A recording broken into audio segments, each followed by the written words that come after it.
നമസ്കാരം, എല്ലാവർക്കും സ്വാഗതം. നമ്മളെ വീഡിയോയിലേക്ക് നമുക്കിന്ന് കയ്പ്പില്ലാത്ത കയ്പ്പക്ക കറി ഉണ്ടാക്കാം. തേങ്ങ വറുത്തരച്ചിട്ട് അതിന് വേണ്ടി 3 കയ്പ്പക്ക എടുത്തിട്ടുണ്ട്. കയ്പ്പക്ക എന്ന് പറഞ്ഞാൽ പാവക്ക, എല്ലാവർക്കും അറിയാലോ. പിന്നെ ഇങ്ങനെ കീറിയിട്ട് സ്പൂണിൻ്റെ പിടിക്കുന്ന ഭാഗം കൊണ്ട് നമുക്ക് ഇതിൻ്റെ കുരുവെല്ലാം എടുത്ത് കളയാം. ഇതുപോലെ ഇത്ര നീളത്തിൽ കട്ട് ചെയ്തെടുക്കാം.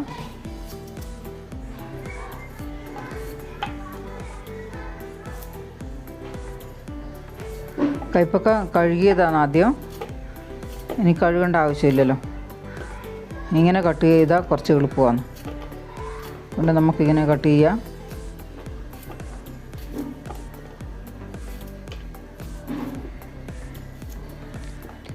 ഈ നാട്ടിൽ ഇങ്ങനത്തതാണ് കിട്ടുന്നത് അധികം. പൂനെയിൽ വെളുത്തത് കിട്ടുന്നില്ല. കയ്പ്പാണെങ്കിൽ നല്ല ടേസ്റ്റാണ്. കയ്പ്പക്കെല്ലാം കട്ട് ചെയ്ത് കഴിഞ്ഞ് നമുക്ക് ഗ്യാസ് ഓൺ ചെയ്ത് കടായി വെച്ച് കൊടുക്കാം.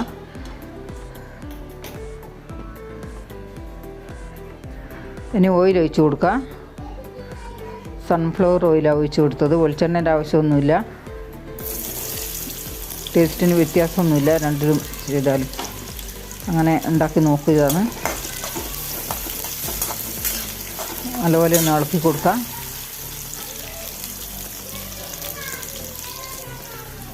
ഒന്ന് വാടി വന്നിട്ടുണ്ട്.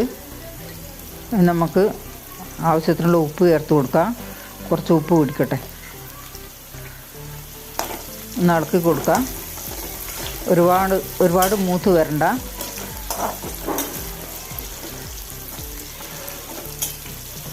ഒന്ന് നല്ലപോലെ വാടി വന്നാൽ മതി.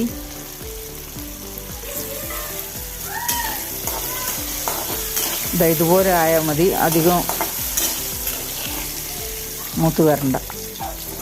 നമുക്ക് കോരിയെടുക്കാം. കയ്പ്പൊക്കെ വെന്തിട്ടുണ്ട്.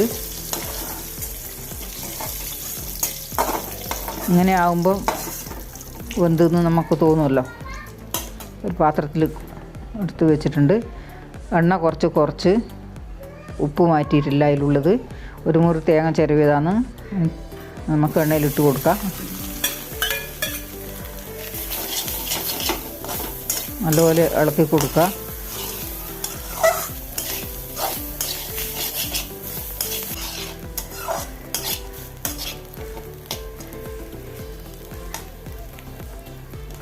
ഇതുപോലെ ആയാൽ മതി. ഗ്യാസ് ഫ്ലെയിം കുറച്ച് കൊടുത്ത്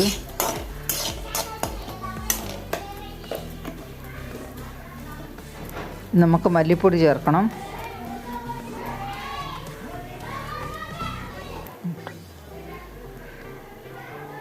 മൂന്ന് ടീസ്പൂൺ മല്ലിപ്പൊടി ചേർത്ത്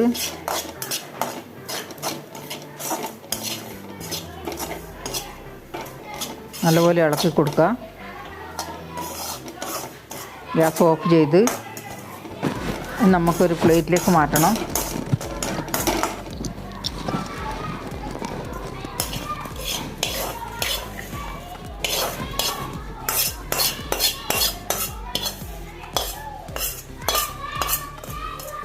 ഇനി തേങ്ങ ചൂടാറി കഴിയുമ്പോൾ നമുക്ക് അരച്ച് കൊണ്ടുവരാം.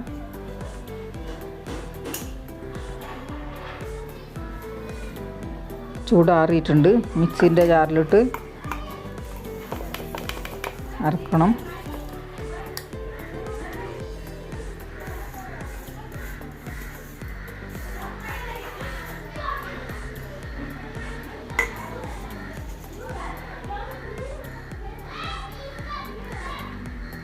അരച്ചിട്ടുണ്ട്.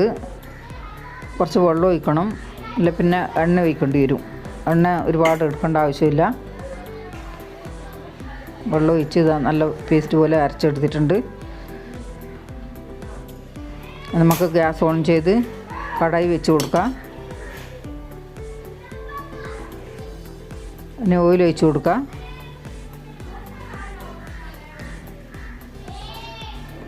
എണ്ണ ചൂടായി 1 ടീസ്പൂൺ കടുക് ചേർത്ത് കൊടുക്കുക.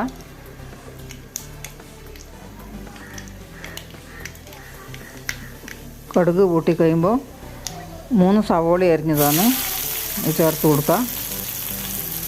ഒരുപാട് വലിയ സവോളയല്ല, മീഡിയം. ഒന്ന് ഇളക്കി കൊടുക്കാം. ചെറിയ ഉള്ളിയാണെങ്കിലും നല്ലതാണ്, ചെറിയ ചുവന്ന ഉള്ളി ഒന്ന് വാടി വന്ന് നമുക്ക് കരിവേപ്പില ചേർത്ത് കൊടുക്കുക. കരിവേപ്പില കൂടിയാലും കുഴപ്പമില്ല, നല്ല ടേസ്റ്റായിരിക്കും കറിക്ക്. നല്ലപോലെ ഇളക്കി കൊടുത്ത് ഇനി വാളംപുളി വെള്ളത്തിലിട്ട് വെച്ചിട്ടുണ്ടായിരുന്നു, അതൊന്ന് പിഴിഞ്ഞ് വെള്ളം ഒഴിച്ച് കൊടുക്കുക.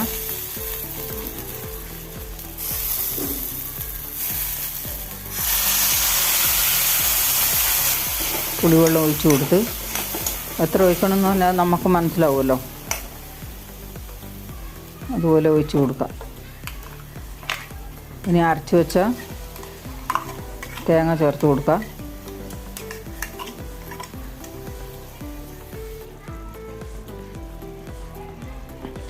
ജാറിൽ കുറച്ച് വെള്ളം ഒഴിച്ച് അതും കൂടി ഒന്ന് ഒഴിച്ച് കൊടുക്കുക. നല്ലപോലെ ഇളക്കി കൊടുക്കുക. ഇനി മഞ്ഞൾപ്പൊടി, 1/2 ടീസ്പൂൺ മഞ്ഞൾപ്പൊടി ചേർത്ത് കൊടുത്ത് ഇനി മുളക് പൊടി ചേർക്കണം. 3 ടീസ്പൂൺ മുളക് പൊടി ചേർത്ത് 3 ടീസ്പൂണിൻ്റെ അടുത്തുണ്ട്, നിറയെ എടുത്തിട്ടുണ്ട്.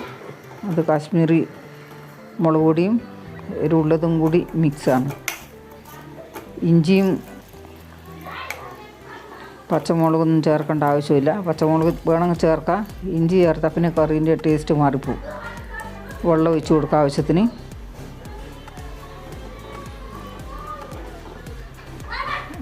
ഒന്ന് ഇളക്കി കൊടുക്കുക. ഇനി ഉപ്പിട്ട് കൊടുക്കുക. 1/2 ടീസ്പൂൺ ഉപ്പ് ചേർത്ത് കൊടുത്ത്, ചെറിയ സ്പൂണിന്. ആദ്യം തന്നെ എണ്ണയിൽ ഉപ്പുണ്ടായിരുന്നു, ഇനി വേണമെങ്കിൽ നമുക്ക് പിന്നെ ചേർത്ത് കൊടുക്കാം. ഇനി വറുത്ത് വെച്ച കയ്പക്ക ചേർത്ത് കൊടുക്കാം. നല്ല മണം വരുന്നുണ്ട് ഇപ്പം തന്നെ, നല്ല സൂപ്പർ ടേസ്റ്റ് ആയിരിക്കും ഈ കറിക്ക്. ഒന്ന് അടച്ചു വെക്കാം. ഞാൻ നാട്ടിൽ പോയിട്ട് ഇങ്ങനത്തെ കറി ഉണ്ടാക്കിയിട്ട് അവിടെ ഉള്ള എല്ലാവർക്കും ഇഷ്ടപ്പെട്ട്, കയ്പക്ക കൂട്ടാത്തവരും കൂടി കൂട്ടി. അതുകൊണ്ട് നിങ്ങളും ഉണ്ടാക്കി നോക്കണം, നല്ല സൂപ്പർ ടേസ്റ്റാണ്. ചോറിൻ്റെ കൂടെ കഴിക്കാൻ വേറെ ഒരു കറീൻ്റെ ആവശ്യമില്ല. 2 ദിവസം ഫ്രിഡ്ജിൽ വെക്കുകയോ വേണ്ട, പുറത്ത് വെച്ചാലും കേട് വരികയില്ല. 3-ാമത്തെ ദിവസം ഞാൻ നോക്കിയിട്ടില്ല. നമ്മൾ നാട്ടിൽ പോകുമ്പോൾ ട്രെയിനിലും കൊണ്ടുപോയിട്ടുണ്ട്. കുറച്ച് ഉപ്പിട്ട് കൊടുത്ത്, ചെറിയ സ്പൂൺ 1 സ്പൂൺ ഉപ്പ് ചേർത്ത്